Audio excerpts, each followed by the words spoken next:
Hey, welcome back, audience, to Schoolhouse Cracked. We're excited to be here again with you today. I'm Brett Derickson, Dr. Marcus Motor Chandler. And today we're going to explore stories of crazy parents from hell. Oh, we've all either been one or dealt with one or many. This is people are passionate about their kids, so let's see what they do.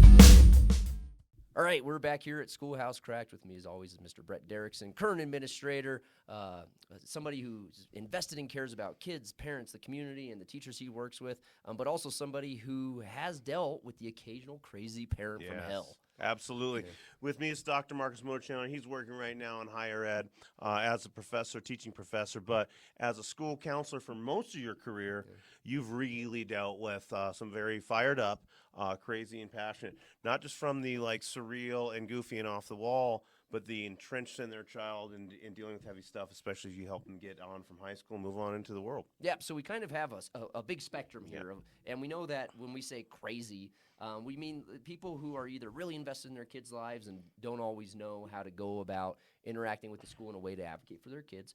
And then we have people who, in one case, show up into my office drunk with a bottle of Gatorade, and very clearly that color of Gatorade does not exist on the open market. Yeah, and I'm talking about also the absolutely nuts, the clinically insane, the mental health crisis in our country is always been real, and it's flourishing right now, and it spills into schools as well. As always, we're Schoolhouse Cracked. We're examining the things that challenge schools, and we're looking towards solutions, and we're wondering what those things that cause cracks in our schools are. And one of them is just the difficulty in satisfying all stakeholders, and sometimes that brings out the crazy in parents. Yeah, and so we know there's going to be varying opinions in public schools, right?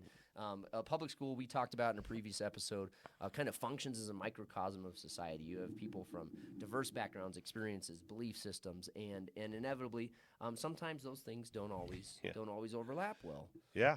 I guess I'll start us off. Here's my first realm of crazy. The realm is curriculum. So it's when you get a call as an administrator and the parent is absolutely dumbfounded about what a teacher would be teaching and how this is happening in schools. So mine actually comes from the January 6th, post-January 6th incident at the White House. And a teacher actually came to me with their lesson plan and said, hey, my students want to talk about this. This is a civics course. How can I approach civics, this? government, U.S. history course. Yeah, and I said, well, this is super easy. Go ahead and explain it through the Constitution and how the people challenge their government, what is protected, what isn't protected. I went through the teacher's lesson plan, including not only the intended learning objectives, the connection to state standards, but also the actual material that they're dealing with. And oh my, did I get a call. To keep it short, really articulate, neat dad, extremely passionate, very upset that the January 6th incident would even be addressed in schools. And then we talked it out. We went back. He listened when I spoke. He listened. When he spoke, I listened. And then I called him on my cell phone on my way home. I have a 45 to 50-minute drive at this time of day. This guy talked to me into 15 minutes into my driveway, a full hour and 5-minute conversation. But I've got to tell you, by the last 30 minutes of it were just complete and total, just politics, fear, nuttiness. Oh my goodness, I would have done anything to have that. The tinfoil hats were out. Anything to have had that recorded. Yeah, and it's kind of something we're seeing now. I was reading just recently in Florida the controversy around AP African American Studies and the revisions they went through to appease the Florida legislature and governor, and they wanted the Black Lives Matter portion removed from that curriculum. And your story just reminded me of, like, you don't agree with history doesn't mean the history stopped existing. Yeah. And I mean, in a history class, something that consumed a couple years of our Yeah. collective American history is just omitted. And people have very strong opinions on that. But then other times, I mean, we have the curricular opinions, but then other times people just come in hot because they're ready to pick a bone about anything. Yeah, for sure.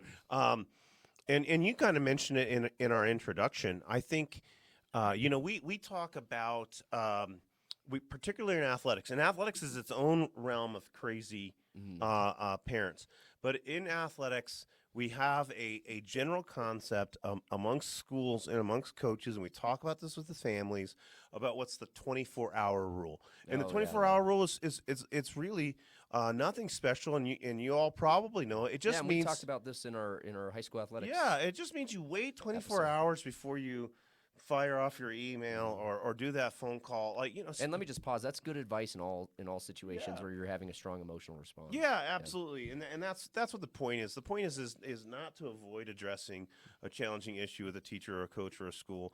The point is just making sure that you're in the right space to do so. But what I can say is the most crazy moments I've had with families are when they are we call it coming in hot.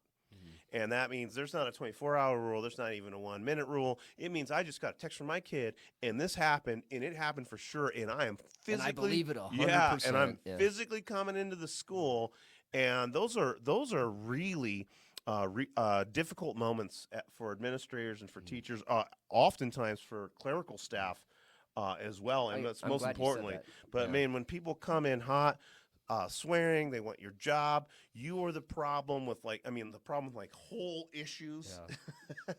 But just to say that, folks, the reason why we're talking about this on Schoolhouse Cracked, I have to tell you that it's on average a daily experience that I am dealing with a crazy parent, or what I would or I would characterize as something that is unreasonably demanding or unreasonably emotional. And I have to say this one, and I'd love to have your comments, but what toll does that take on teachers and on schools? So I do want to take one step back. You mentioned clerical staff. Yeah. Our administrative assistants, secretaries, whatever your school district calls them, they know when parents are coming in hot, and God bless them when they give you a heads up on that as an administrator or a teacher. So my heart goes out to all those people. When you're a secretary or front office staff, the first person that gets the vomit, that gets the vile toxicity. Yes. God bless them for Clerical maintaining their staff, composure. clerical staff, the first responders of schools. The first responders of schools, and I'll tell you, that's why you should always buy them whatever Starbucks drink they like, at least once a month. Yeah. But there's a huge toll. So I do want to take a step back here, and we're throwing around the word crazy. Yeah. People. And I've heard this saying over the course of my career quite a bit. People send their best to school, and they're doing the best they can with what they have. And it's really hard to see something happen to your child, and you're going to have an emotional reaction, an emotional response to that because you care about them. And sometimes that's from a place of passion and empathy with your child, and sometimes it's just a parent that's dysregulated. And that happens. We know that. But the toll it takes on staff is, your student misbehaved in my class today, and I have to send home a very nice email. And I'll tell you, as an administrator, I held workshops with teachers on how to make a phone call home, on how to compose an email regarding a student concern, because faculty are very aware that if I convey any type of concern that's not glowing comments, there's a chance I'm going to get a real nasty email or phone call back. And just that fear that when I hit send, waiting for the response, knowing that it could either be somebody wanting me to be fired or somebody saying thank you for communicating, I really appreciate it, or also somebody doesn't even respond at all. That unknown causes anxiety, absolutely, and you're just sitting with that anxiety as a teacher.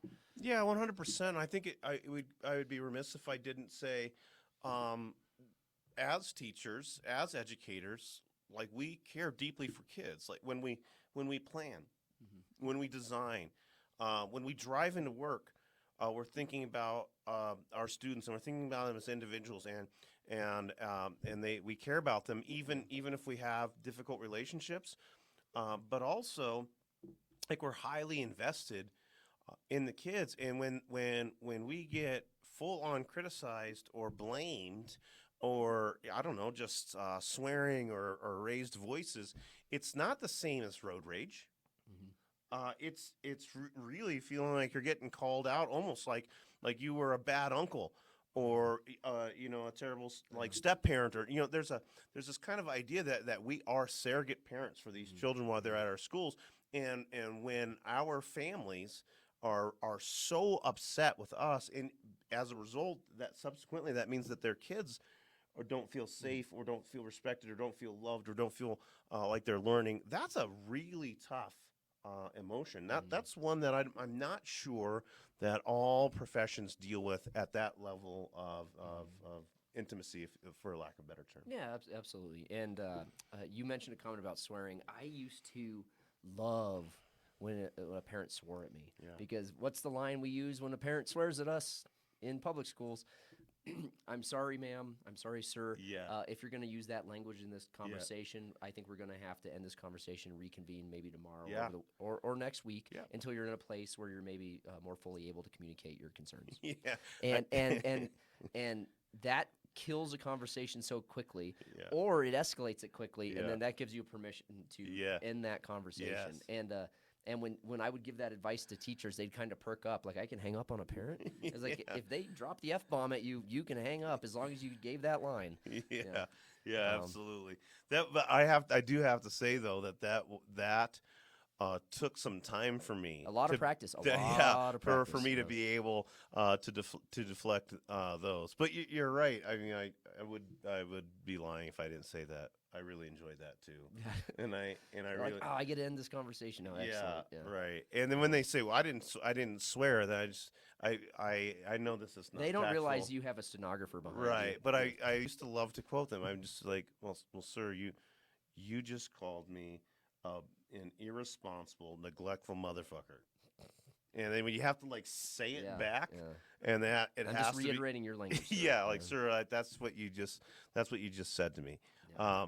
Those are rich moments, but I mean, And folks out there, just know that schools document these conversations verbatim, and so we would always have our Oh, teachers yeah. ourselves. If we have Mhm. a conflict-laden conversation, that goes into a student information system, Yeah, yeah. notes, and so notepad right there. the Boom, boom, the boom. folks who treat faculty like that, there's a permanent record on you, just like there is your kid. Yeah, Yeah. Dr. Motor Chandler, for our audience, Dr. Motor Chandler called me out on something as we were preparing for this, just right before we went into filming, about how I'm a crazy parent. Yeah. And here's the deal. Well, I'll preface this.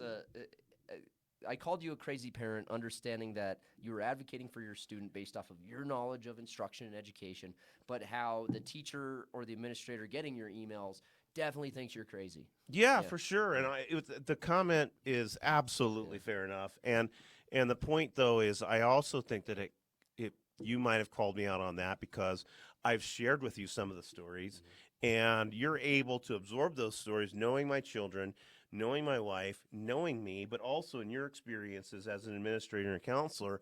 And I bet there's a part of you in your brain that's like, ooh, you're probably not accomplishing your goal I there. would have had a file on you. Yeah, yeah, and that's true. So just to give some context to the audience, we've talked about my three children. They're all different people. They're all gifted and wonderful in different ways. I definitely have a middle child that has a lot of personality and a lot of struggles with school, managing and organizing, and he's on a 504 with his ADHD, which is a totally real thing, especially for this young man. But with that being said, I've run into a year where a couple of his teachers simply, their poor practices are exacerbating his struggles. I say that as if it's a fact to the audience.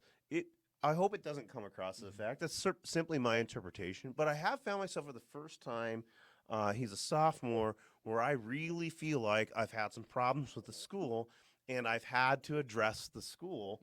And it's difficult for me to not be a crazy parent because I'm so familiar with the systems, the structures, and the ways that we can support students. But absolutely, I was in a face-to-face parent meeting over a complete and total philosophical disagreement, and I wouldn't say that I was Non-political, right? right. It was just regarding instruction and Yeah, assessment. you know, grading practices Yeah, there you go. essentially. Yeah. But the point is that it was my child there, me and a teacher, and a full on like argument. Mm. And definitely I walked out with that physiological response of like sweating and you know that Right. pit in your stomach, and I have no idea of course what I did to this teacher, but certainly I ruined their night. Yeah, that was knowing that they were going to have a parent meeting with with comments regarding their instruction, assessment,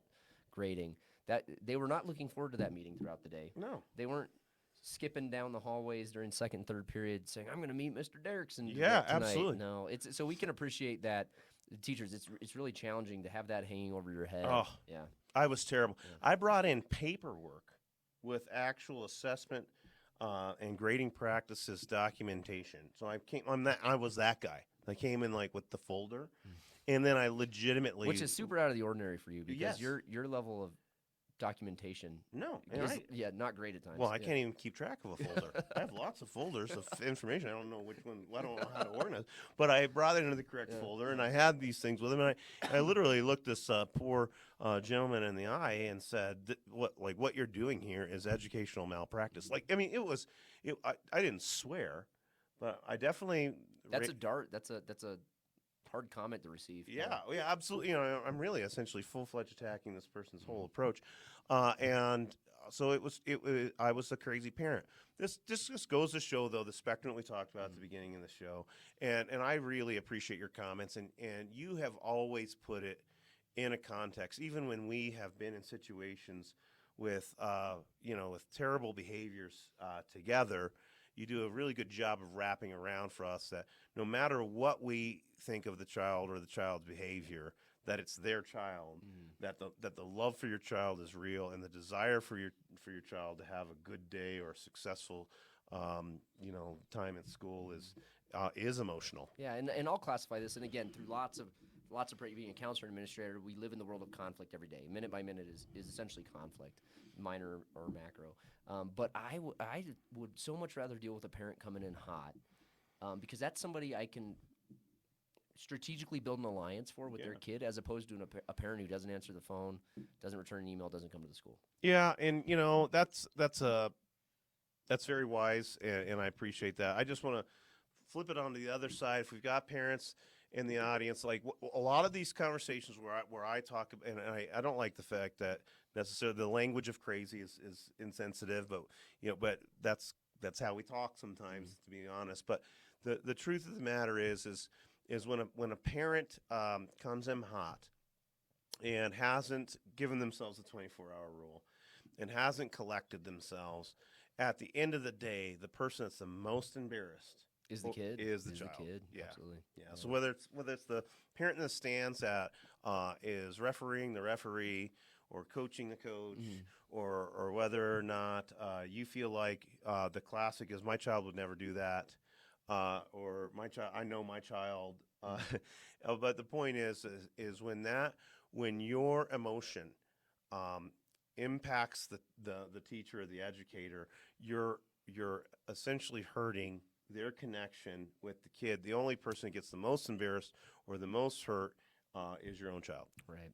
And so, great comment, because again, we're keeping kids at the heart of kind of why we're doing this whole schoolhouse crack thing. Yeah. And yeah, a kid walking out of that knowing that they feel maybe their relationship with their teacher's damaged and their parents, maybe there's some relationship damage there as well. It's hard for a developing kid. But I kind of want to close out today's episode, Brett, with you've dealt with plenty of parent conflict, as we said, parents coming in hot.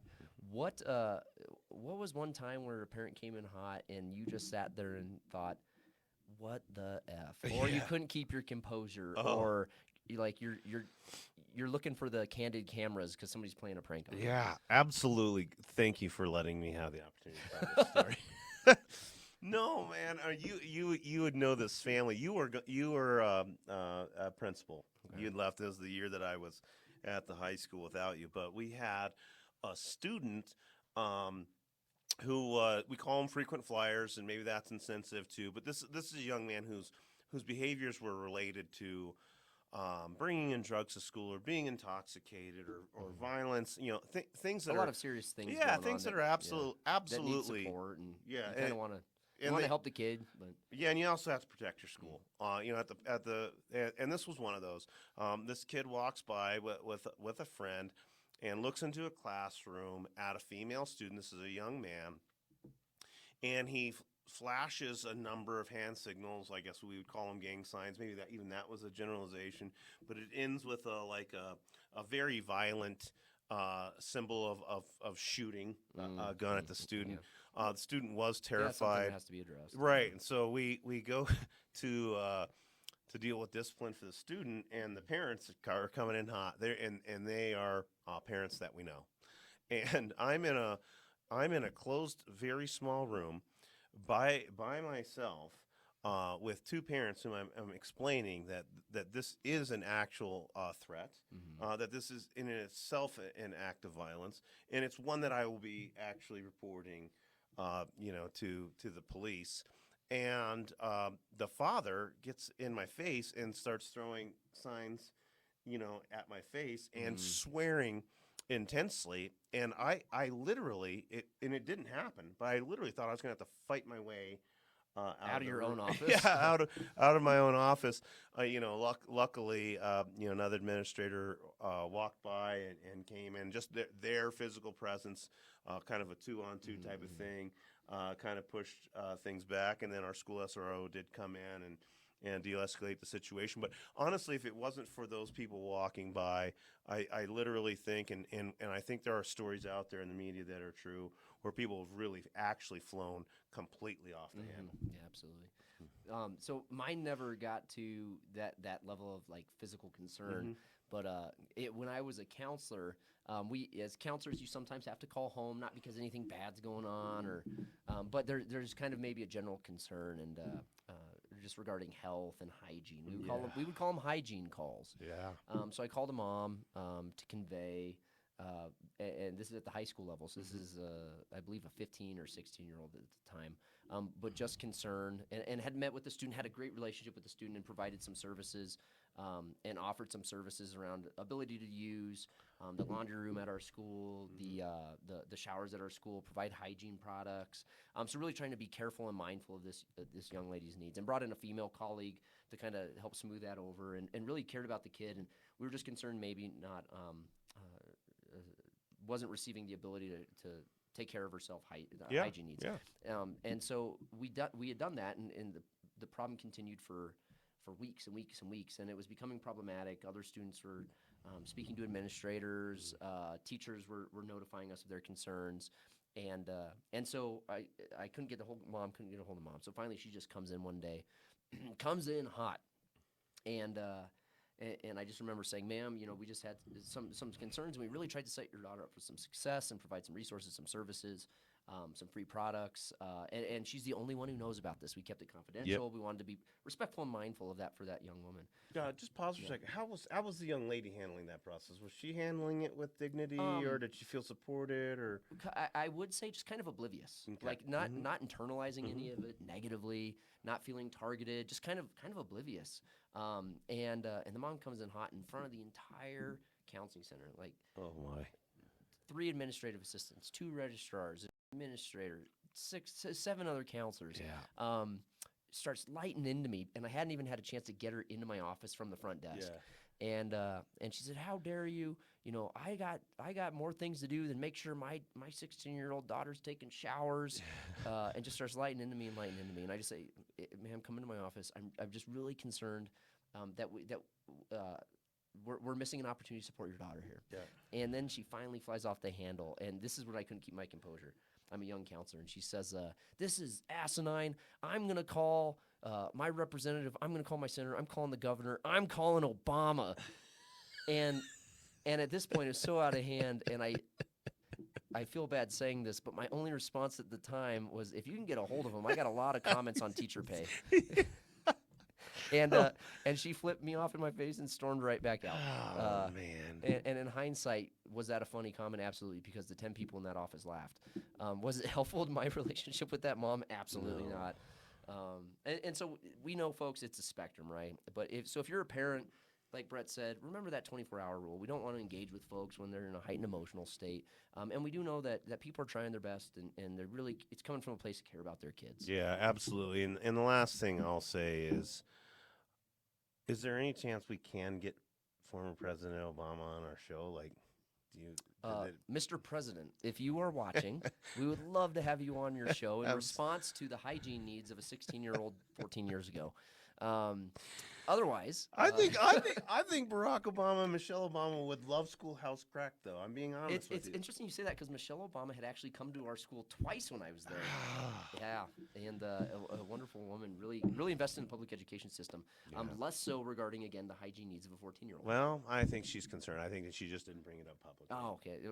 I absolutely understand. Yeah, but here's the deal again, folks. This would be a great opportunity for you guys to write in some stories and really actually ask us about what the limitations are or the approaches are when you do have a real problem to address on behalf of your student, either with their teachers or their counselors or the school in general. There absolutely are ways that are more effective for advocating for your child, and please don't take this episode in any way, shape, or form as calling you crazy for caring about your kid. If me being crazy for caring about my son in the instance I described makes me crazy, then I don't want to be sane, or however you'd say it. The point is that I love my children. I care about their learning. I care about the adults that support their learning, but there are times for us to get involved, and that's been one of the basic premises of Schoolhouse Crack from the get-go. Is please do get involved with your school, and if our expertise can actually help you be more effective in how you approach your school, that's probably something that we can address in future podcasts. You know, how do you advocate for your kid in a way that's going to preserve their dignity, honor the school, but resolve the problem? So if there's a takeaway from today's episode, be mindful of the 24-hour rule. That goes for faculty and that goes for parents. And again, just being mindful and possibly changing the language that parents are coming in hot maybe, and not necessarily crazy, because that has a whole other connotation. So people are coming in hot because they care.